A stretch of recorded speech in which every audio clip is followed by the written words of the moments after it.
Os primeiros frutos do Espírito. John Wesley. Portanto, agora nenhuma condenação há para os que estão em Jesus Cristo, que não andam segundo a carne, mas segundo o Espírito. Romanos 8 verso 1. Por aqueles que estão em Cristo. Paulo evidentemente quis dizer, aqueles que verdadeiramente acreditam nele, os quais, sendo justificados pela fé, têm paz com Deus, através de nosso Senhor Jesus Cristo. Aqueles que assim acreditam que não mais caminham pela carne. Aqueles que não mais seguem os movimentos da natureza corrupta, mas seguem o Espírito, tanto seus pensamentos e palavras, quanto em obras, estão debaixo da direção do Espírito abençoado de Deus. 2. Existe, entretanto, agora, nenhuma condenação, nesses. Não existe condenação para eles, vinda de Deus, porque Ele os tem justificado livremente pela sua graça, através da redenção que está em Jesus. Ele tem esquecido todas as iniquidades deles, e apagado todos os seus pecados. E não existe condenação para eles disso, porque eles o têm recebido, não o Espírito do mundo, mas o Espírito o qual está em Deus, para que eles saibam as coisas que são dadas livremente, para eles, de Deus. 1 Coríntios 2 verso 12, e que o Espírito o testemunha com seus espíritos, que eles são filhos de Deus. E para isto, é acrescentado o testemunho de suas próprias consciências, que, na simplicidade e sinceridade santa, não com a sabedoria da carne, mas pela graça de Deus, eles têm sua conversa no mundo. 2 Coríntios 1 verso 12. 3. Mas, porque essa escritura tem sido, tão frequentemente mal entendida, e de maneira tão perigosa, uma vez que tal quantidade de homens ignorantes e inseguros, homens ignorantes de Deus, e consequentemente não estabelecidos na verdade que busca a santidade, tem forjado isto, para a sua própria destruição, e eu proponho mostrar, tão claramente, quanto eu puder, primeiro, aqueles que estão em Jesus Cristo, e o caminham, não pela carne, mas pelo Espírito, e, segundo, como não existe condenação para esses. Eu devo concluir com algumas inferências práticas. O primeiro, eu vou mostrar, aqueles que estão em Jesus Cristo. E eles não são aqueles que acreditam em seu nome? Aqueles que são encontrados nele, não tendo a própria retidão, mas a retidão que é de Deus pela fé? Esses que têm redenção, através de seu sangue, são propriamente ditos que estão nele, já que eles habitam em Cristo, e, Cristo, neles. Eles estão unidos junto a Deus, em um só Espírito. Eles estão enxertados nele, como galhos na videira. Eles estão unidos, como seus membros à própria cabeça, de uma maneira, que as palavras não podem expressar, nem seus corações poderiam conceber anteriormente. 2. E agora, quem quer que habite nele, não peça, não caminha pela carne. A carne, é a linguagem usual de Paulo, que significa natureza corrupta. Nesse sentido, ele usa a palavra, escrevendo para os Gálatas, em Gálatas 5 verso 19, porque as obras da carne são manifestas, as quais são prostituição, impureza, lascívia, e um pouco depois. Andais no Espírito e não cumprireis a concupiscência da carne, ou o desejo da carne, 1 verso 16. Para provar isto, ou seja, que aqueles que caminham pelo Espírito, não cumprem o desejo da natureza corrupta, ele imediatamente acrescenta, porque a carne cobiça contra o Espírito, e o Espírito contra a carne, e já que eles são antagônicos, um ao outro, e estes se opõem um ao outro, para que não façais o que quereis. 3. E eles que são de Cristo, que habitam nele, têm crucificado a carne com suas afeições e luxúrias. Ele se abstém de todas as obras da carne, do adultério e fornicação, da impureza e lascívia, da idolatria, sedução, ódio, discrepância, das emulações, ira, contenda, sedição, heresias, sentimentos de inveja, assassinatos, bebedeiras, esbanjamentos, de todo desígnio, e palavra, e obra, para os quais a natureza corrupta conduz. Embora eles sintam a raiz da amargura, em si mesmos, ainda assim, eles sejam dotados do poder do alto, para pisotearem-na continuamente, a fim de que não possam florescer para preocupá-los, de tal maneira, que toda nova agressão, que eles suportam, traga-lhes oportunidades renovadas de louvarem, clamando: graças seja dada a Deus, que nos deu a vitória, através de Jesus Cristo, nosso Senhor. 4. E eles agora caminham pelo Espírito, tanto em seus corações, quanto em suas vidas. Eles aprendem dele a amar a Deus e ao seu próximo, como o amor que é como a nascente de água, brotando para a vida eterna. E, por ele, eles são conduzidos para cada desejo santo, para cada temperamento divino e celestial, até que cada pensamento que surja, em seu coração, seja santidade para o Senhor. 5. E eles que caminham pelo Espírito, são também conduzidos por ele para todas as conversas santas.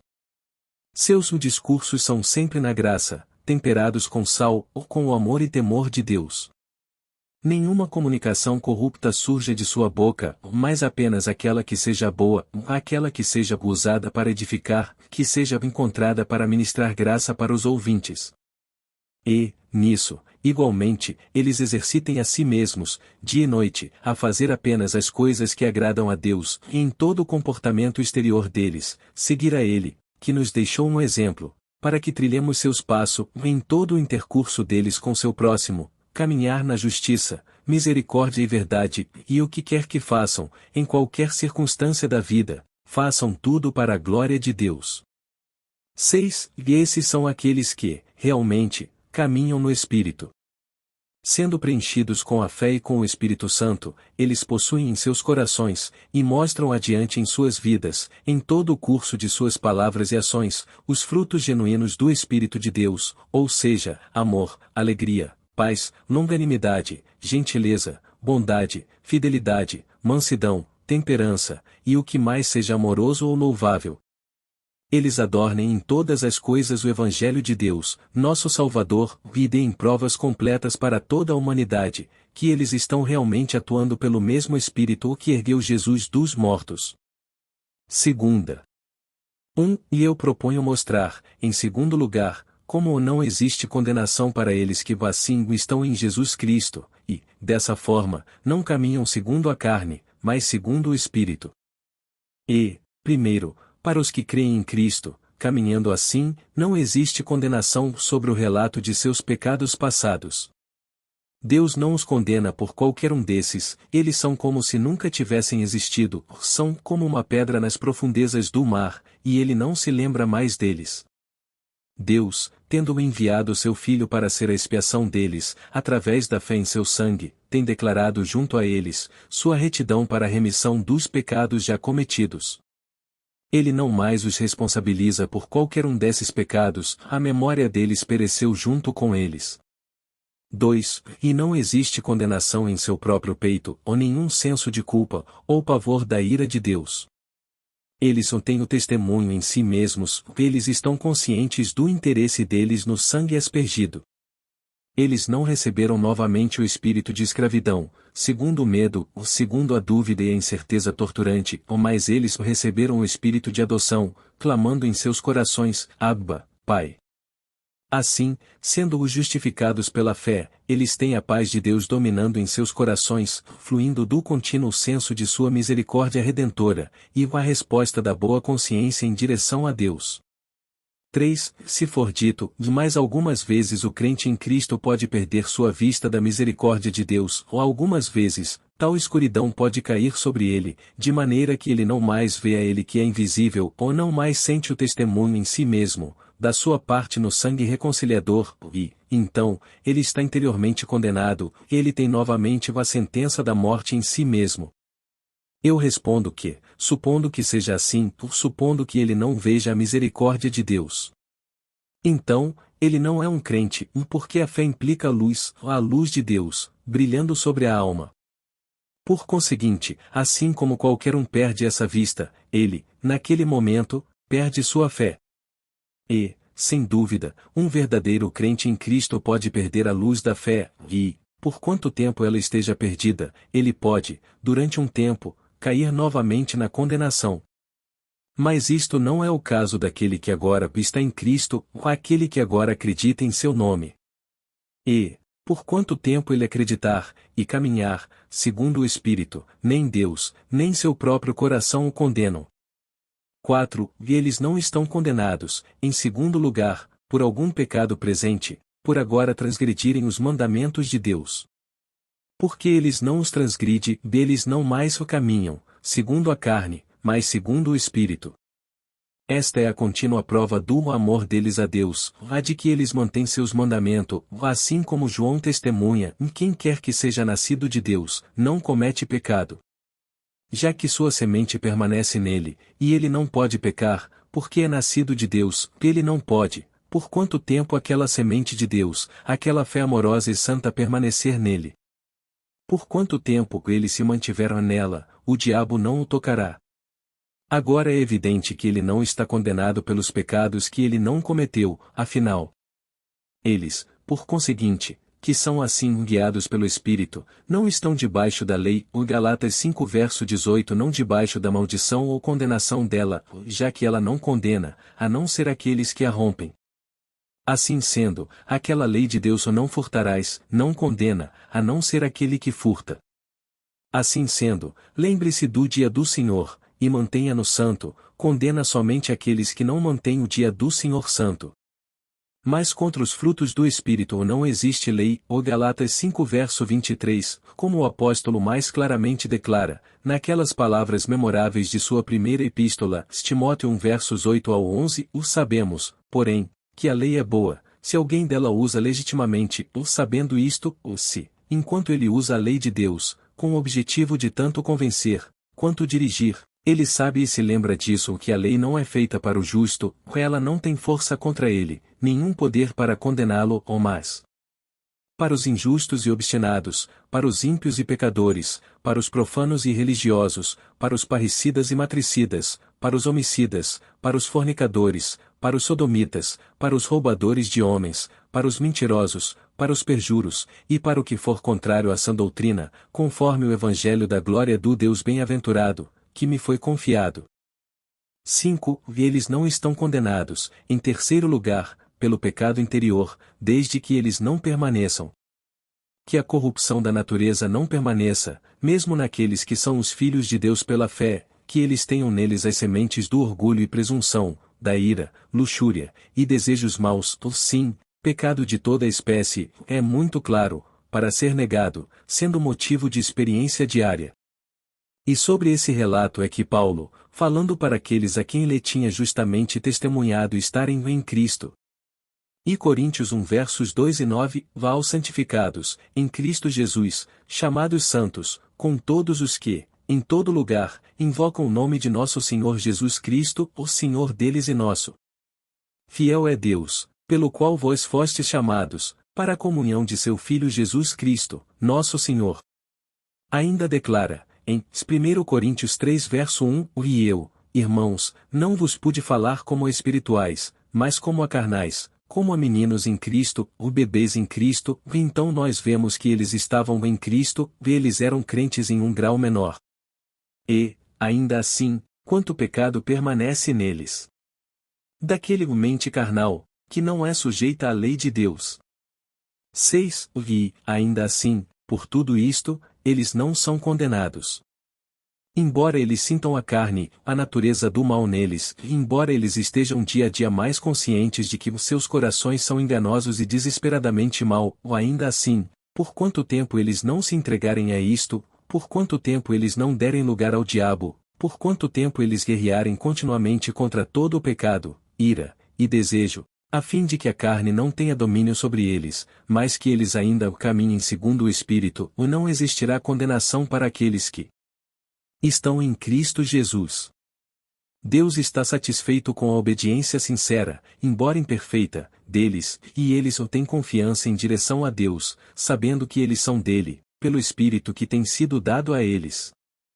1 João 3 verso 24, e aquele que guarda os seus mandamentos nele está, e ele nele.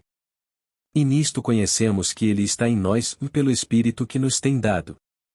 7. Além disso, em quarto lugar, embora eles estejam continuamente convencidos do pecado, aderindo a tudo que eles fazem, e embora eles estejam conscientes de não cumprirem a lei perfeita, tanto em seus pensamentos, palavras ou obras, e embora eles saibam que eles não amam ao Senhor seu Deus, com todo o seu coração, e mente, e alma, e forças, e embora eles sintam mais ou menos orgulho, ou obstinação, furtando e misturando-se com suas melhores obrigações, embora até mesmo em seus mais imediatos intercursos com Deus, quando eles se reúnem com a grande congregação, e quando eles derramam suas almas em segredo para Ele, que vê todos os pensamentos e intenções do coração, eles estejam continuamente envergonhados de seus pensamentos errantes, ou do entorpecimento e insensibilidade de suas afeições, ainda assim, não existe condenação para eles, tanto de Deus, quanto de seus corações.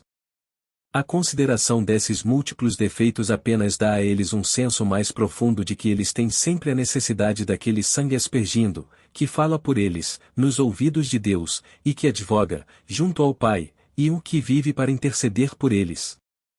Tão longe, esses estão de conduzi-los para longe daquele, em quem eles têm acreditado, que eles os dirigem, para mais perto de quem eles sentem a necessidade, a todo o momento.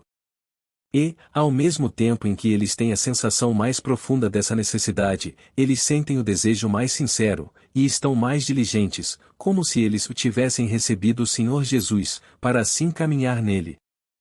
8. E eles não são condenados, em quinto lugar, por seus pecados de enfermidades, como eles são usualmente chamados. Talvez, fosse mais aconselhável, ao chamá-los de enfermidades, em que nós não pareçamos dar a eles alguma semelhança de pecado, ou minorá-los, em qualquer grau, por estarmos assim os acoplando com alguma enfermidade. Mas, se nós devemos reter tal expressão ambígua e perigosa, pelos pecados de enfermidade, eu poderia significar, tais quedas involuntárias, como dizer uma coisa, que acreditamos seja verdadeira, mas que, de fato, é provado tratar-se de uma coisa falsa, ou magoar nosso próximo, sem saber, ou desejar isto, talvez, quando nós queiramos ter feito bem a ele. Embora esses sejam desvios da santidade, e da aceitável e perfeita vontade de Deus, ainda assim eles não são propriamente pecados, nem tragam quaisquer culpas na consciência daqueles que estão em Cristo. Eles não causam a separação entre Deus e eles, nem intercepta a luz de seu semblante, por não ser, de maneira alguma, inconsistente com seu caráter geral de caminhar, não segundo a carne, mas segundo o Espírito. 9. Por último, não existe condenação para eles, naquilo que não está em poder deles ajudarem, se de natureza interior ou exterior, ou se, por fazer alguma coisa, ou por deixá-la sem ser feita. Por exemplo, na ceia do Senhor a ser administrada, e na qual você não toma parte. Por que não? Porque você está confinado pela doença, por conseguinte, você não pode ajudar, omitindo-se dela, e, pela mesma razão, não pode ser condenado.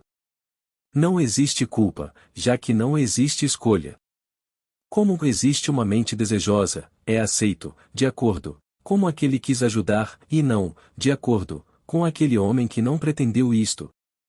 10. Um crente, de fato, pode, algumas vezes, afligir-se, porque ele não pode fazer o que sua alma espera, ele pode clamar, quando ele fica impedido de adorar a Deus na grande congregação, como o veado ofegando, em busca da água do riacho, assim ofega minha alma em busca de ti, ó Deus. Minha alma está sedenta por Deus, pelo Deus vivo, e quando deverei aparecer na presença de Deus? Ele pode honestamente desejar, apenas dizendo em seu coração, não como eu quero, mas como tu queres, ir novamente com a multidão, e levá-los adiante até a casa de Deus. Mas ainda, se ele não pode ir, ele não sente condenação, ou nenhuma culpa, ou nenhum senso do desagrado de Deus, mas pode alegremente revelar aqueles desejos com, ó, minha alma, põe tua confiança em Deus.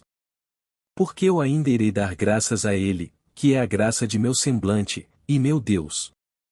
11. É mais difícil determinar com respeito àqueles que são usualmente intitulados pecados da emoção, como quando alguém, que comumente possui uma alma paciência, de repente, numa subida e violenta tentação, falha ou haja, de uma maneira não consistente com a lei real, tu deves amar teu próximo, como a ti mesmo. Talvez, não seja fácil fixar uma regra geral, concernente às transgressões dessa natureza. Nós não podemos dizer que estes homens estão ou não estão condenados pelos pecados da emoção em geral, mas parece que, sempre que um crente é dominado pela emoção, em uma falta, há mais ou menos condenação, tanto quanto exista, mais ou menos, a ocorrência de sua vontade. Em proporção, como um desejo pecaminoso, ou palavra, ou ação são mais ou menos voluntários, então, nós podemos conceber que Deus está mais ou menos insatisfeito, e que existe mais ou menos culpa em nossa alma. 12. O mais, se for assim, então devem existir alguns pecados da emoção, que trazem muita culpa e condenação. Porque, em algumas instâncias, nossa emoção é devido a alguns descuidos obstinados e culpáveis, ou, devido ao adormecimento da alma, o que poderia ser sido prevenido, ou lançado fora, antes que a tentação viesse. Um homem pode ser previamente advertido, tanto por Deus, quanto pelo homem, que tentações e perigos estão à mão. Agora, se tal pessoa, mais tarde, cai, embora, sem querer, nas armadilhas que deveriam ter sido evitadas, que ele tenha caído, sem querer, não é desculpa, ele deveria ter previsto e ter evitado o perigo. A queda, mesmo por emoção, em tal caso como este, é, em efeito, um pecado obstinado, e, como tal, deve expor o pecador à condenação, tanto de Deus, assim como de sua própria consciência.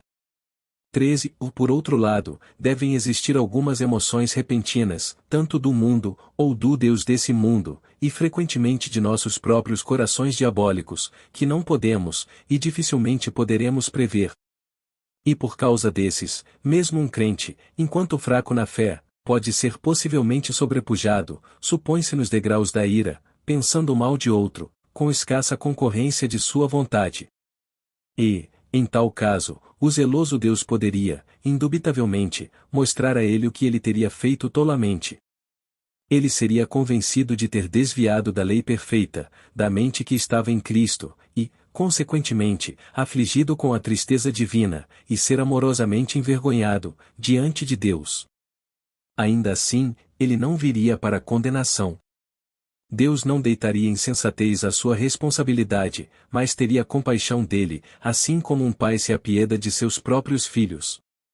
E seu coração não o condenaria, e no meio desta tristeza e vergonha, ele ainda pode dizer: eu irei confiar, e não temerei, porque o Senhor Jeová é minha força, e minha canção, e ele também é minha salvação.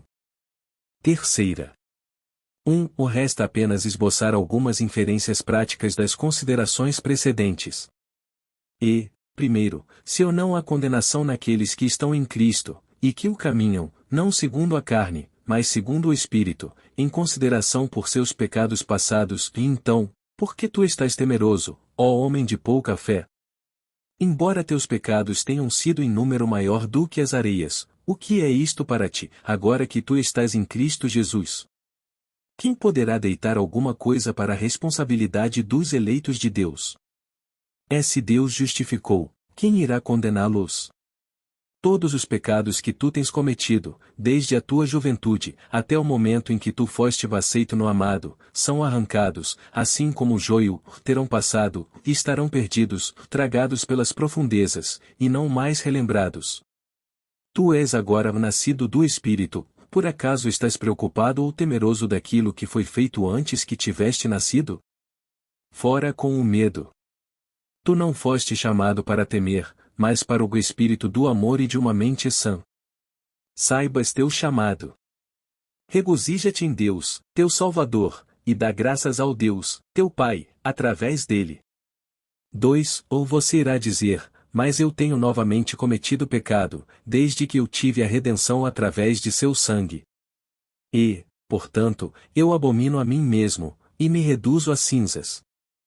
É apropriado que você possa abominar a si mesmo, e é Deus quem tem forjado esse mesmo sentimento em você. Mas e agora, você acredita? Tem Ele capacitado você a dizer: eu vivo pela fé, no Filho de Deus? Então, aquela fé cancela novamente tudo que é passado, e não existe condenação em você. A qualquer tempo, que você verdadeiramente acreditar, no nome do Filho de Deus, todos os seus pecados, antecedentes àquela hora, desaparecerão, como o orvalho da manhã. Assim sendo, esteja de pé, firme, na liberdade, por meio da qual Cristo o tem liberto. Ele, mais uma vez, o fez livre do poder do pecado, tanto quanto da culpa e punição dele. Não se emaranhe novamente com o jugo da escravidão. Nem a escravidão vil e diabólica do pecado, ou dos desejos maus, ou dos temperamentos maus, ou palavras ou obras, o jugo mais grave deste lado do inferno, ou nem a escravidão da dependência, e medo torturante, da culpa e autocondenação. 3. Ou mais, em segundo lugar, todos os que habitam em Cristo Jesus, não caminham, segundo a carne, mas segundo o Espírito. Então, nós não podemos inferir que, quem quer que agora cometa pecado, não tenha parte ou porção nesse assunto. Ele está agora mesmo condenado pelo seu próprio coração. Mas se mesmo nosso coração nos condena, se nossa própria consciência dá testemunho que nós somos culpados, sem dúvida, Deus também o faz, já que Ele é maior do que nosso coração, e sabe todas as coisas, de modo que, se nós podemos enganar a nós mesmos, certamente não poderemos enganar a Ele. E refletir antes, para não dizer, eu fui justificado uma vez, meus pecados foram perdoados, de vez, eu desconheço isto, ou nem irei discutir, se eles foram, ou não. Talvez, neste período de tempo, seja impossível saber, com algum grau tolerável de certeza, se isto foi uma verdade, uma obra genuína de Deus, ou se você apenas ludibriou a sua própria alma.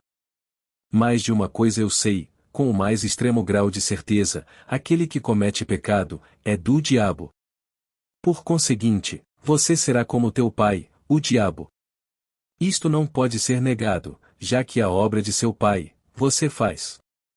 Não adule a si mesmo com esperanças vãs. Nem diga à sua alma, paz, paz, porque não existe paz. Clame alto.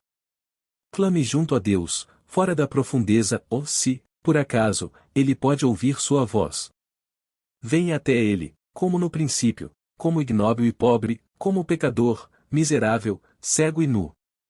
E tome cuidado para que sua alma não tenha descanso, até que o amor redentor seja novamente revelado, ou até que Ele cure sua apostasia, e preencha você novamente com a fé que é operada pelo amor. 4. E em terceiro lugar, existe condenação para aqueles que o caminham, segundo o Espírito, através da consciência do pecado interior que ainda permanece nele, à medida que eles não lugar para isso, ou nem através da consciência do pecado, penetrando em tudo o que eles fazem. Não. Então, não se aflija, por causa da descrença, embora ela ainda permaneça em seu coração. Não lamente, porque você ainda não alcançou a gloriosa imagem de Deus, porque o orgulho, obstinação ou descrença penetram em todas as suas palavras e obras.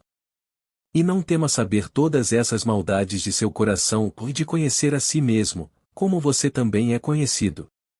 Sim. Deseje de Deus, que você possa pensar de si mesmo, não mais excelentemente do que você deva pensar. Que sua oração contínua seja, mostre-me, como minha alma pode suportar a profundidade do pecado inato. Toda incredulidade declare, e o orgulho que espreita nela. E quando ele ouvir sua oração, e desvendar seu coração, quando ele lhe mostrar, totalmente, de que espírito você é feito, e então, cuide para que sua fé não seja abalada, que você não sofra ao ver que essa proteção foi arrancada de si. Humilhe-se. Veja que você não é coisa alguma, que é menos do que nada. Mas, ainda assim, que seu coração não seja abalado, nem tema.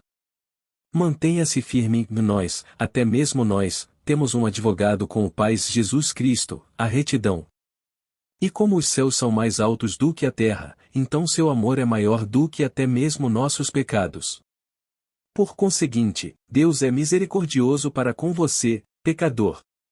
Tal pecador como você é. Deus é amor, e Cristo morreu, por você. Portanto, o Pai o ama. Você é seu filho.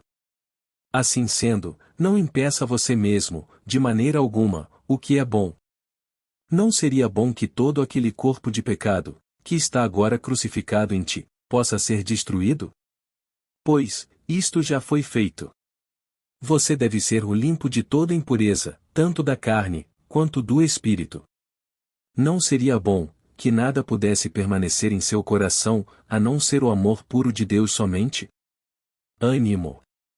Você pode amar o Senhor seu Deus, com todo o seu coração, e mente, e alma e forças. Fiel é Ele que tem prometido, e que também irá cumprir. Cabe-lhe, pacientemente, continuar na obra da fé, ou no trabalho do amor, ou na paz alegre, e na confiança humilde, com calma e resignação, e, ainda assim, na expectativa sincera, esperando até que o zelo do Senhor dos povos possa executar isto. 5. Em quinto lugar, se eles que estão em Cristo, e o caminham, segundo o Espírito, não são condenados pelos pecados de enfermidade, tanto quanto, por quedas involuntárias, nem por alguma coisa, que eles não sejam capazes de ajudar, e então, tome cuidado, ó tu que tens fé em seu sangue, para que Satanás não obtenha vantagem sobre ti, nisto. Tu ainda és tolo e fraco, cego e ignorante. Mais fraco do que as palavras podem expressar, mais tolo do que seu coração pode conceber, sabendo nada do que deverias saber. E não permite que todas as tuas fraquezas e tolices, ou quaisquer frutos nelas, que tu não sejas capaz de evitar, abale tua fé, tua confiança filial em Deus, ou perturbe tua paz, ou alegria no Senhor. A regra que alguns dão, para os pecados obstinados, e que, naquele caso, podem talvez ser perigosos, é sem dúvida sábia e segura, se ela pode ser aplicada apenas para o caso de fraqueza e enfermidades. Mesmo que tu caias, ó homem de Deus, não se deite lá, inquiete-se e lamente tua fraqueza, ou mais humildemente diga, Senhor, eu posso cair todo momento, a menos que tu me ampares com tua mão. E, então, se levante, e caminhe. Siga em teu caminho. 6. Finalmente, desde que um crente não precise vir para a condenação, mesmo assim, ele será surpreendido, naquilo que sua alma abomina, supondo-se que ele, sendo surpreendido, não o seja devido a alguma omissão descuidada ou maldosa de si mesmo. Se você que acredita que seja assim dominado, na falta, e então, afligido junto ao Senhor, este deve ser um bálsamo precioso. Derrame seu coração diante dele, e mostre a ele as suas preocupações, e ore com toda a sua força para que ele se sinta tocado com o sentimento de suas enfermidades, ou para que ele possa equilibrar, fortalecer e estabelecer sua alma, e impedir você de cair de novo. Mas ainda assim, ele não o condenará. Então, por que motivo temer? Tu deves amar a ele, como ele ama a ti, e isto é suficiente, ou mais amor e força te serão dados. E, tão logo tu ames a ele, com todo o teu coração, tu deves ser perfeito e inteiro, ou não precisando de coisa alguma. Espera em paz, pelo momento, quando o Deus da paz irá santificá-lo todo, de modo que todo o teu espírito e alma e corpo possam ser preservados, sem culpa, quando da vinda de nosso Senhor Jesus Cristo.